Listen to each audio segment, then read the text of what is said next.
राधे राधे मेरे प्यारे भाइयों बहनों माताओं व बंधुओं, संस्कार की बातें चैनल में आपका स्वागत है। दोस्तों, आज कामिका एकादशी के दिन मैं आपको सुना रही हूँ एकादशी माता की कथा। बंधुओं, एकादशी के दिन एकादशी माता की कथा सुनने मात्र से एकादशी माता मनुष्य की हर मनोकामनाओं को शीघ्र पूरी करती हैं। बंधुओं, हर मनुष्य को एकादशी का व्रत अवश्य करना चाहिए। वैसे जो मनुष्य एकादशी का व्रत करते हैं उन्हें भी एकादशी माता की कथा सुननी चाहिए। जो एकादशी का व्रत नहीं करते उन्हें भी एकादशी माता की इस कथा को अवश्य सुनना चाहिए। बंधुओं, यदि आपने हमारे YouTube चैनल संस्कार की बातें अब तक सब्सक्राइब नहीं किया तो जरूर करें और बेल आइकन दबाना ना भूलें, ताकि आपको हमारी आने वाली सभी वीडियोस की जानकारी सबसे पहले हो सके। बंधुओं, वीडियो को पूरी सुनने के बाद कमेंट बॉक्स में जय एकादशी माता जरूर लिखें। बोलो एकादशी माता की जय हो। एक बार एक राजा के 2 बेटियां थी।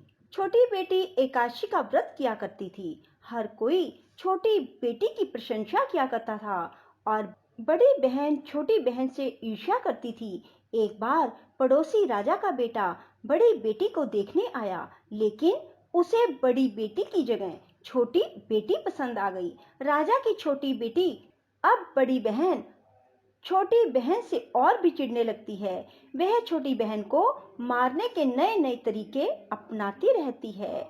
एक बार वह लड्डू में जहर मिलाकर उसे खिलाने की कोशिश करती है और एक बार वह मटके में जहरीला सांप रखकर छोटी बहन के कमरे में रख देती है। एक बार छोटी बहन को पनघट पर पानी भरने के लिए ले जाती है और धोखे से कुएं में धक्का दे देती है, पर हर बार ग्यारस माता उसे बचा लेती है, क्योंकि वह ग्यारस माता के व्रत किया करती थी। बड़ी बहन बहुत परेशान हो गई कि यह तो किसी भी तरह नहीं मरती। तब एक दिन बड़ी बहन छोटी बहन से बोली, मेरी प्यारी बहन, भगवान ने हम सब की मृत्यु किसी न किसी तरह लिखी है। क्या तुम्हें पता है कि तुम्हारी मृत्यु कैसे होगी? बड़ी बहन बहुत सीधी थी। छोटी बहन बहुत सीधी थी। वह बोली, मेरी मृत्यु मेरे पालतू तोते व तोते के गले में जो हार है उसमें अटकी हुई है। यदि कोई मेरे तोते को मारकर उस हार को लेकर पहन ले तो मैं मूर्छित हो जाऊंगी, और फिर उस हार को उतार कर कहीं रख दे तो मैं जीवित हो जाऊंगी। उस रात छोटी बहन अपने पिता के पास गई और बोली, पिताजी, मुझे शक है, यदि मैं मर जाऊं तो आप मुझे जलाना नहीं, आप मुझे हमारे पुराने महल के कुएं के पास झोपड़ी बनाकर खाट पर सुला देना। राजा बोले, बेटी, तुम ऐसा क्यों बोल रही हो? 2-3 दिन बाद तो तुम्हारी शादी है। तब छोटी बेटी बोली, पिताजी, समय का कोई भरोसा नहीं। इस तरह शादी वाला दिन भी आ गया। शादी वाले दिन बड़ी बहन छोटी बहन के पालतू तोते को ढूंढती है, पर वह उसे कहीं नहीं मिलता।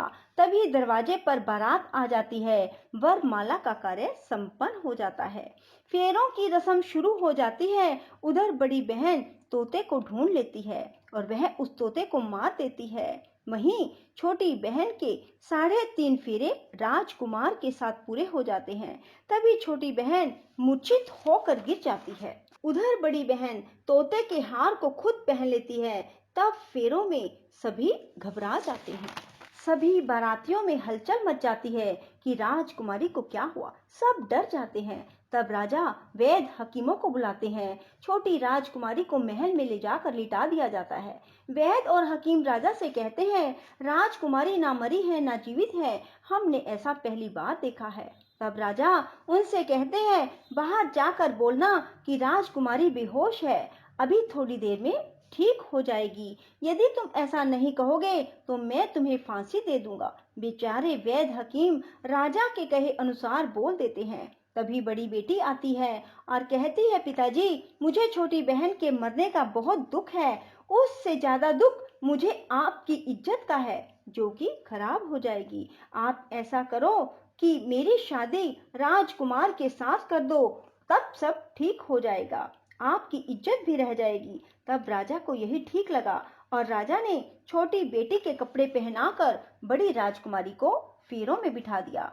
पर राजकुमार ने मना कर दिया, कहा कि यह मेरी पत्नी नहीं है। मेरी पत्नी जब बोलती है तो उसके मुंह से फूल झरते हैं। लेकिन सबने समझा बुझाकर उससे 3.5 फेरे लगवा दिए। बड़ी राजकुमारी ससुराल आई तो राजकुमार ना तो उससे बात करते थे, ना उसके हाथ से पानी पीते थे, ना ही उसके हाथ का बनाया हुआ खाना खाते थे।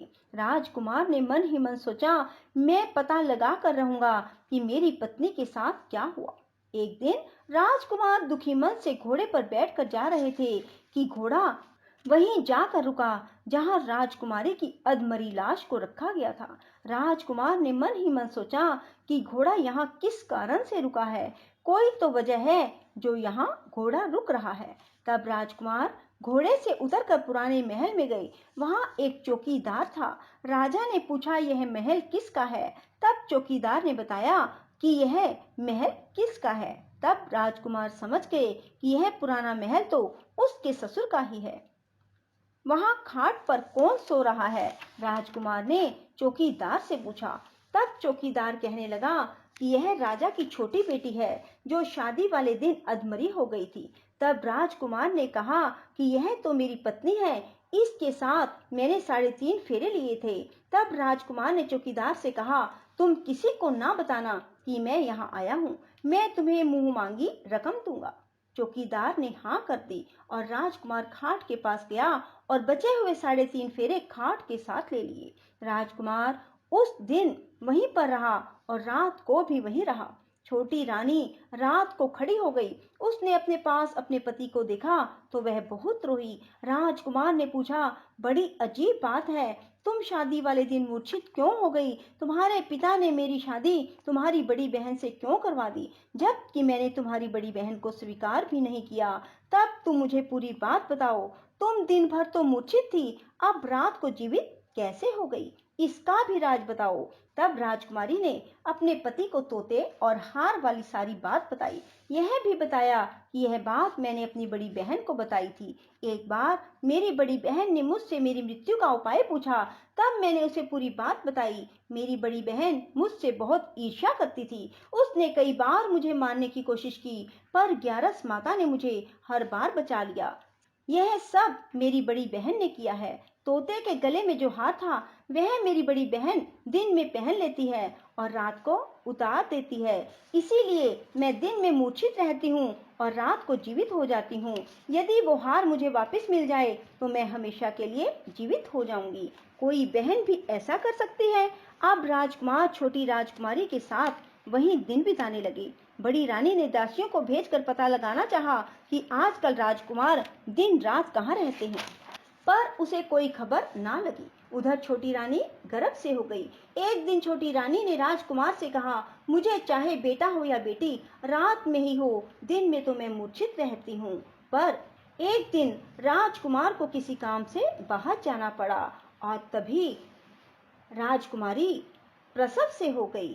तब उसने ग्यारस माता को याद किया। तब ग्यारस माता स्वयं आकर उसका प्रसव करवाती है। उसके सुंदर पुत्र पैदा होता है। तभी वहां राजकुमार आ जाते हैं। उसने भी ग्यारस माता के दर्शन किए। ग्यारस माता बोली, ये मेरी परम भगत है, और बोली, जब तुम्हारा बेटा 5 वर्ष का हो जाए तब तुम इसे अपनी पत्नी का हार लाकर पहना देना। देखते ही देखते कुंवर 5 वर्ष का हो गया। बेटा युवराज 5 वर्ष का हो गया। तब राजकुमार अपने बच्चे से कहते हैं कि बेटा युवराज, तुम यहीं रहना, माँ की खाट के पास, मैं शहर से काम निपटा कर आता हूँ। तब बड़ी रानी के दास दासी राजा को वहां से आते हुए देख लेते हैं और बच्चे को उठवा लेते हैं। बच्चे के 2 टुकड़े कर दिए जाते हैं, एक टुकड़ा चक्की के नीचे और एक अपने पलंग के नीचे रख लेती है। तब वह ग्यारस माता को याद करती है और ग्यारस माता भीख मांगने के लिए बड़ी रानी के महल में आती है। तब बड़ी रानी अपने दास दासियों के हाथों भिक्षा भिजवा देती है, पर ग्यारस माता कहती है कि मैं तो तुम्हारी रानी के हाथों से ही भिक्षा लूंगी। तब वे जाकर उसे कहते हैं। तब बड़ी रानी खुद उसे भिक्षा देने के लिए आती है। तब ग्यारस माता बिल्ली का रूप बनाकर अंदर जाती है और उसके बच्चे के जो 2 टुकड़े होते हैं उन्हें इकट्ठा जोड़ देती है और उसमें प्राण फूंक देती है और उसे लेकर चली जाती है। राजकुमार कुंवर को लेकर महल में जाते हैं और कहते हैं, रानी, ये बच्चा मेरी दूर के रिश्ते की बहन का है। यदि तुम इसे प्यार से रखोगी तो शायद मेरा दिल भी तुम पर आ जाए। तब बड़ी रानी कुंवर को लाड प्यार से रखती है। तब एक दिन राजकुमार अपने बेटे से कहता है कि तुम अपनी मामी से हार मांग लो, हम ये हार लेकर तुम्हारी माँ के पास चलेंगे, पर ये बात अपनी मामी को मत बताना। कुंवर बोले, मामी मामी, मुझे अपना ये हार दे दो। एक बार तो रानी जवाब दे देती है, पर फिर उसे ये बात याद आती है कि जब राजकुमार ने उसे कहा था कि यदि तुम बच्चे का ध्यान रखोगी तो मेरा दिल तुम पर आ जाएगा। तब बड़ी रानी कुंवर को हार दे देती है। कुंवर उस हार को लेकर अपने पिता को देते हैं। आज हम आपके हाथ का बना हुआ खाना खाएंगे, हम आते हैं, तुम खाना तैयार करो। बड़ी रानी बहुत खुश हो जाती है कि आज मेरे पति मुझसे खुश हैं। तब राजकुमार छोटी रानी के पास जाते हैं। बड़ी रानी उधर बहुत खुश होती है। तब राजकुमार छोटी रानी को वो हार पहना देते हैं और छोटी रानी जीवित हो जाती है और महल में छोटी रानी और बच्चे को लेकर आते हैं और बड़ी रानी को अपने ससुर के यहाँ छोड़ने के लिए चले जाते हैं और उन्हें सारी बात बताते हैं। उसके ससुर भी इस बात में शर्मिंदगी महसूस करते हैं और कहते हैं, ये मेरी परवरिश में ही कुछ ना कुछ कमी रही होगी। और ग्यारस माता की कृपा से छोटी रानी के भाग जाग जाते हैं। हे ग्यारस माता, जैसे आप छोटी बेटी पर प्रसन्न हुई वैसे सब पर होना। कहते सुनते हुंकारा भरते सब पर अपनी कृपा बरसाए रखना। बोलो ग्यारस माता की जय। राधे राधे, जय श्री कृष्णा। बंधुओं, यदि आपको हमारी वीडियो पसंद आए तो इसे लाइक करें और शेयर भी जरूर करें। साथ ही हमारे चैनल को सब्सक्राइब करना ना भूलें।